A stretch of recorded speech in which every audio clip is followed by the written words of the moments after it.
Alongside the Hall of Famer Calvin Murphy, Kevin Eschenfelder with you. A game tonight in which, to me, when you watch this one from the very beginning, Rockets the better basketball team, and they played like the better basketball team all night long. Really, for the most part, I thought had control of this game. Yeah, I was pleased right across the board tonight, offensively, defensively. Another 30 assist night. The bench came off very strong. There was no letdown. Of course, being the home team, they're going to try to mount a comeback. But the Rockets would change up and put another combination on the floor, halt that, and go from there. That's 4 straight losses now for the Memphis Grizzlies as the Rockets win their 5th in a row. Fun Can't Lose is presented by Academy Sports and Outdoors. Let's talk about Josh Okogie. Remember the Rockets went with that big lineup, that double big lineup in the first 2 games of the season.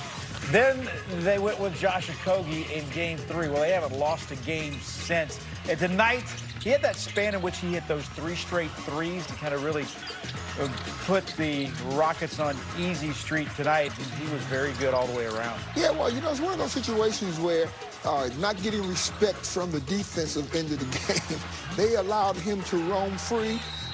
They got a taste of the kind of player he is, legs underneath him. He's got a pure shot. So this is no accident. Regardless of he's not being one of the marquee players, he is a heck of a player. Yeah, you think about when you look at the starters tonight, Murph, your 2 best starters in this game tonight combined for 48 points. Think about this, 48 points, 26 rebounds, and 14 assists. And Kevin Durant was not in that equation. You know, not every game Kevin Durant is going to have a huge game. Tonight, he was off offensively tonight. That was the outlier that we have seen as far as in a Rockets uniform. But the Rockets, my point is the Rockets still win the game on a night in which he scores 11 Well, now, points. let's give the devil his due. I thought that Memphis had a game plan for Durant. They ran 2 and 3 men at him at all times. They never gave him a chance to get his rhythm. But nevertheless, with the ball movement, everybody else got involved. Yep. So we don't worry about the 11 points and the shooting night he had tonight because of the victory. Exactly. And that's the bottom line.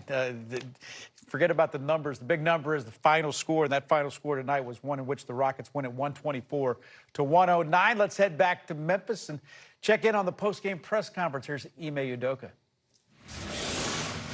You guys held them to 38.2% shooting tonight, which is the lowest for an opponent of yours this season. What did you think of the defense overall? The defense of what? The defense overall. Overall, solid. I think if not for fouling and transition, we'd have really been good. I think our half-court defense was good, but they made it a point of emphasis to get out and run, make her miss, and had 15 in the first half and 14 in the second half, so didn't really improve there. But when we did get back, get set, we were pretty good. And he talked before the game about adjusting to just the amount of attention KD gets in half-court situations. I think it was 9 turnovers in the first half. Do you feel like you guys really adjusted better in the second half? Yeah, we cleaned that up and only had 3 or 4 in the second half, but our spacing wasn't the best overall, getting to our spots, and we're going to see that all year. And at times he's going to be the decoy, and everybody else kind of eats off him. And so when you see our men getting 28 and Alperen getting 20 and 16 and Tari getting 4 for 8 threes, directly due to the attention that they're putting 2-3 bodies on him, it's going to happen. And so you just got to get the pass, be strong with the ball, get the pass out, and guys will get wide open looks. And so we did clean it up, got much better in the second half. Speaking of wide open, they kept leaving Josh Okogie wide open, and he made 3 triples in a row. What did you like that you saw from Josh tonight? That he got to his spots and he was aggressive. I think, like I said, our spacing wasn't always the best. We had 2 guys kind of on top of each other in the corner. And when Alpe's posting up, we know where we need to be to get those wide open looks. And once we got there, we let it fly. And, he's been shooting it great all year. And so it's just a matter of Alpe being strong with the pass, guys getting to their spots and giving them good outlets and knock them down. Tari has also been on fire from 3 lately and just taking a lot more of his shots there as opposed to inside the paint. Is that by design, or are you telling him to, stick more on the perimeter? No, not stick more. He's going to always slash and rebound and do what he does. But like I said, when your guys are paying that much attention to Alperen and Kevin, those shots are going to be there. So our man and our second big works the dunker pretty well, occupies guys there, and that's been the shot that's open. And so whether it's corner or on the high quadrant, he's been wide open, and we tell him don't hesitate, let it fly. And so you're not going to get a better look than that, and he's being aggressive hunting those shots.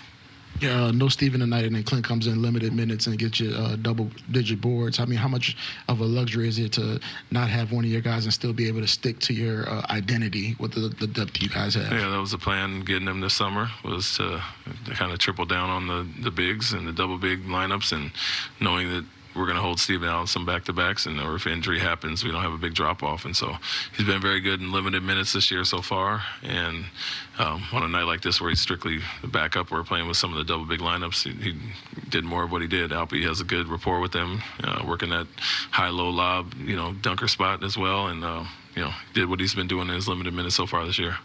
Teams have tried to put bigs on Amen before. Why do you think he is able to excel in those matchups? He's seen it for 2 years now. At times, him getting downhill with the guard on him is advantageous for us. So if possible, teams will do that. And then they did it with Jackson Jr. tonight.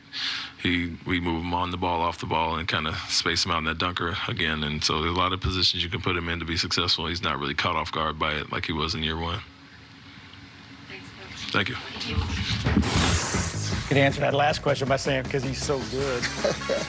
Talking about Amen Thompson. He was great tonight. Rockets had a big night. We'll talk about the Rockets bench when we come back after a 124-109 win. It's postgame presented by Academy Sports and Outdoors. And you can see where he's starting to get the confidence to take those shots. Earlier, he would bypass them and then get himself caught up in a turnover. But now he's looking to do what he does well. And the reason I say that is because, you're looking at a fella here that I wasn't going to do too much rebounding. Right. I'm going to get the assist because, I'm the ball handling guard a lot, but I'm looking to put the ball in the basket. So I divorced myself from everything else, and that's what I thought about. And this is what I want to see him do. Now, when you start looking at Tari Eason, we know what we're going to get from him every night. Yep. All right, and then Capella is ready to come in and give them those kind of minutes. You can't beat that.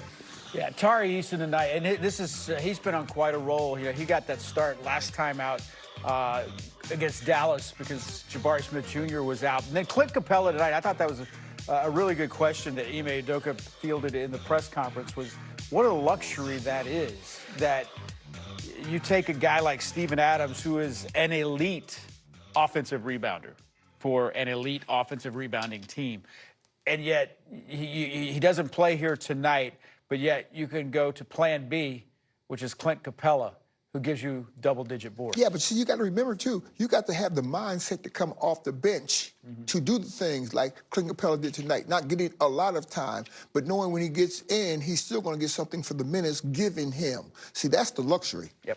5 straight wins for the Rockets as they now go to 5-2. We got more to come here. We're going to talk about Jabari Smith Jr. Our Kia player profile, Jabari Smith Jr. Murph goes for 16 tonight and continuing to play with supreme confidence. You get 16 on 8 shots, you're doing something right. Yeah. Knock down a couple of threes as well. You call that 16 easy. You remember now, he was out last game. So what he came back and he just picked up from where he left off when he went out for that one game. But, the fact of the matter is, once again, the spacing allowed him to get the kind of shot that he wanted. He did nothing fancy. He just got the job done. And then, if you look at the fact that they're going back to a lot of middle distance shooting also, Kevin. This is the one thing the Rockets has not done in the last couple of years. They're mixing everything up based on how